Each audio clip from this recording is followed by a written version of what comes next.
I'm Ella. I'm 22 weeks pregnant. This is my first pregnancy, but my second child, because my wife carried our first child.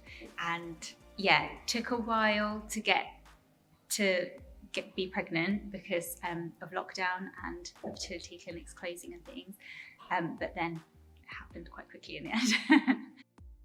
We use donor sperm from America, and then you track like your cycles, and then you just get inseminated on like the day that you ovulate. So it's not as invasive as IVF, and you don't have to take as much medication or anything like that. So I've suffered with hyperemesis since being 5 weeks pregnant. The first week that I knew I was pregnant, I felt like a little bit sick, but I was okay. And then the morning of the 5th week, I started being sick, and I didn't really stop. It got to the point when I was 8 weeks pregnant that I couldn't keep down any food or water.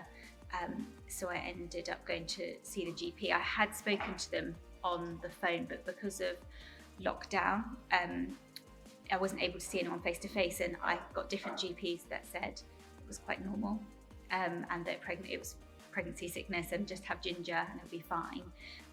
But I felt terrible and I couldn't really go anywhere, so I ended up going in to see them, where they were quite worried because I was really dehydrated, and they did want to send me to the hospital, but because of COVID and everything going on, the hospital advised a series of medication to try overnight, and if it didn't work overnight, then I would be going in the next morning. But luckily for me, it started working from 8 weeks.